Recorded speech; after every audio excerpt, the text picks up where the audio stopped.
Hello friends, welcome back to my channel वर्तेता learning platform. और आज हम डिस्कस करेंगे स्टैक से रिलेटेड एक एक्सरसाइज को, और वो एक्सरसाइज है to find the validity of an expression.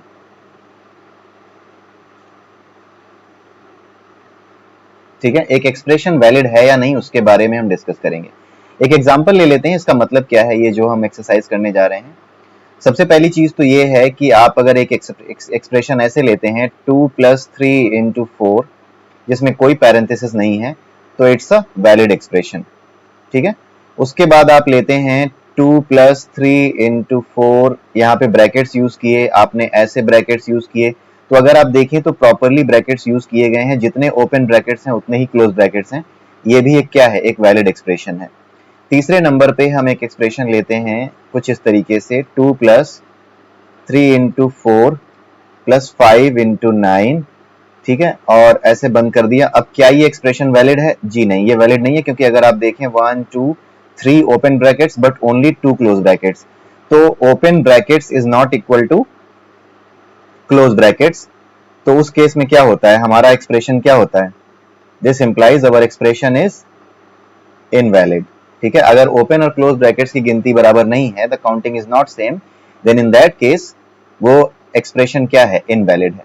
और आपको यही पता करना है कि किस तरीके से हम ये कोड लिखें यूजिंग द स्टैक।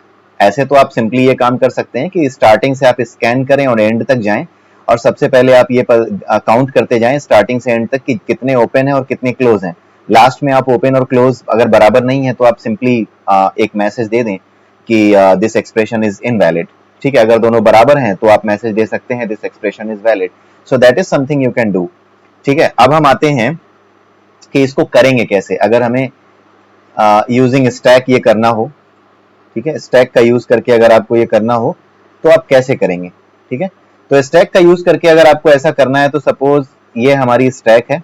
ठीक है, इस स्टैक को आप देखते जाइएगा किस तरीके से मैं मेंटेन करता हूँ। यहाँ पे 2 + 3 × 4 + 5 × 9 ये कर दिया, और यहाँ पे हमने लगा दिया एक ओपन ब्रैकेट। ठीक है, तो अब हम क्या करेंगे, अगर हमें स्टैक का यूज करके करना है तो हम क्या करेंगे, इस पूरे के पूरे एक्सप्रेशन को क्या करेंगे, स्कैन करेंगे। स्टार्टिंग से स्कैन करना शुरू करेंगे।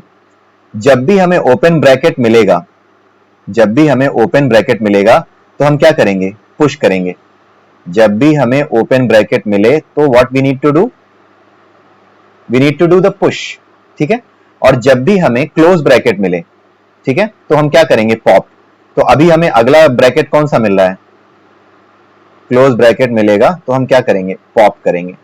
अभी हमें पहला ब्रैकेट मिला ओपन, तो हमने पुश किया। दूसरा ब्रैकेट फिर हमें मिला ओपन ब्रैकेट, तो हमने फिर से पुश किया। ठीक है, हम आगे बढ़ते चले गए, बाकी सारी चीजें इग्नोर करते चले गए, केवल हमने ब्रैकेट्स को देखा। जैसे ही हमें क्लोज ब्रैकेट मिला वैसे ही हम क्या करेंगे, पॉप करेंगे। ठीक है, तो हमने इसको क्या किया, पॉप कर दिया। तो अब जब ये हट गया तो अब हमारा स्टैक है वो कैसा दिखेगा, अब हमारा स्टैक कुछ ऐसा दिखेगा। ये हट चुका, दूसरे नंबर पे हट चुका, तो अब हमारा कुछ ऐसे दिखेगा। ठीक है, फिर से हमें एक ओपन ब्रैकेट मिला आगे चल के, तो हम क्या करेंगे, फिर से पुश करेंगे। ओपन के केस में क्या करना है, पुश करना है। फिर से ओपन मिला तो हमने पुश कर दिया। ठीक है, उसके बाद हम अब आगे बढ़ते हैं, हमें क्या मिला, क्लोज ब्रैकेट मिला। जैसे ही हमें क्लोज मिला हमें इसे पुश नहीं करना है, क्लोज मिलते ही हमें सिर्फ और सिर्फ पॉप करना है। फिर से हमने क्या कर दिया, इसको निकाल लिया। तो अब हमारी कंडीशन कैसी हो गई, फिर से हमारा जो स्टैक है वो कुछ ऐसा हो गया, ऐसा रह गया। अब इसके आगे कोई एलिमेंट है ही नहीं, कुछ है ही नहीं, ये स्ट्रिंग हमारी खत्म हो गई, एक्सप्रेशन खत्म हो गया।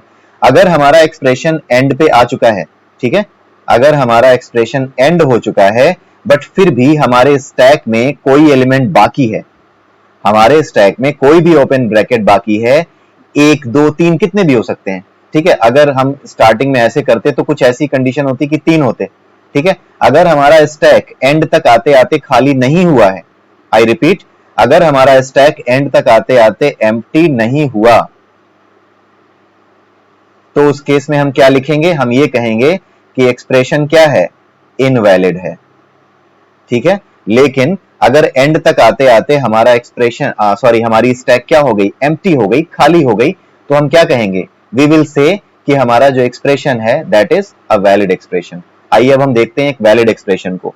ठीक है, यही एक्सप्रेशन ले लेते हैं 2 प्लस 3 इंटू 4 प्लस 5 इंटू 9 और ऐसे करके बंद कर देते हैं। अब ये वैलिड एक्सप्रेशन है, अब हमें पता करना है कि ये वैलिड है या नहीं।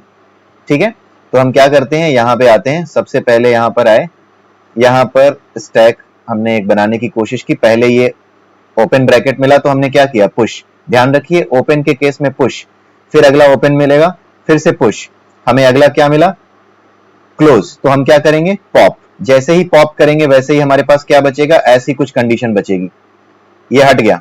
ठीक है, ऊपर वाला हट गया, नीचे वाला ये ओपन ब्रैकेट बचा। फिर से हम आगे गए, फिर से ओपन मिला, हम यहाँ पे फिर से ओपन पे आ गए। ठीक है, उसके बाद फिर हम आगे गए, क्लोज मिला, क्लोज होते ही फिर से हम पॉप करेंगे। जब हम फिर से पॉप करेंगे तो क्या बचेगा, फिर से सिर्फ यही बचेगा, ऊपर वाले एलिमेंट सब खाली हो जाएंगे। ये ऊपर का था, ये खाली हो चुका, ये पॉप हो चुका, तो ऊपर वाला जा चुका, अब ये सिर्फ ओपन ब्रैकेट बचेगा। ठीक है, आगे हम आते हैं, फिर से क्लोज मिला। ठीक है, फिर से क्लोज मिला, यहां पर ओपन था, अब ये जो हमने ये क्लोज मिला, ये क्लोज मिलने पे हमने इस ओपन को डिलीट कर दिया था। तो ये अब हमारा जब लास्ट आएंगे यहाँ पे तो फिर से हमें क्या मिला, क्लोज मिला। क्लोज मिलते ही हम क्या करेंगे, फिर से पॉप करेंगे। जब हम फिर से पॉप करेंगे तो अब हमारे स्टैक में क्या बचेगा, कुछ नहीं बचेगा, सब कुछ खाली हो चुका है। तो अगर हम पूरा एक्सप्रेशन एंड तक आ चुके हैं और इट्स एम्प्टी, ठीक है, अगर ये खाली हो चुका है, there is no element in the stack, तो हम क्या करेंगे, हम ये घोषित कर देंगे, वी विल से कि हमारा जो एक्सप्रेशन है वो क्या है, इट्स वैलिड। ठीक है, एक्सप्रेशन को हम वैलिड डिक्लेयर कर देंगे। ठीक है, इस एक्सप्रेशन को वैलिड डिक्लेयर कर देंगे, और इसके अलावा जब तक एक्सप्रेशन वैलिड नहीं होता तब तक आप उसे कैलकुलेट नहीं करते। कैलकुलेट करने के लिए भी हम क्या करेंगे, स्टैक का ही यूज करेंगे। स्टैक का ही यूज करके हम एक्सप्रेशन को वैलिड भी बनाएंगे। हम ये देखेंगे कि वैलिड है या नहीं, और सबसे पहले हम ये देखेंगे कि वैलिड है या नहीं, और दूसरी बार जब ये वैलिड हो गया तो उसके बाद हम क्या करेंगे, हम ये जितने एलिमेंट्स हैं इनको हम क्या करेंगे, इनको हम ये जो एक्सप्रेशन है, जो मल्टीप्लिकेशन है या प्लस किया हुआ है, इसका रिजल्ट, ओवरऑल जो रिजल्ट आएगा, इसको भी स्टैक की हेल्प से हम कैलकुलेट कर सकते हैं। जब हम स्टैक की हेल्प से कैलकुलेट करते हैं तो वहां पर हमें क्या इस्तेमाल करना पड़ता है, हमें पोस्ट फिक्स एक्सप्रेशन का जो कॉन्सेप्ट होता है, पोस्ट फिक्स एक्सप्रेशन, ये हम पढ़ेंगे आगे, पोस्ट फिक्स एक्सप्रेशन क्या होते हैं, इसका यूज करके हम पूरी की पूरी वैलिड एक्सप्रेशन को क्या कर सकते हैं, इंप्लीमेंट कैलकुलेट कर सकते हैं।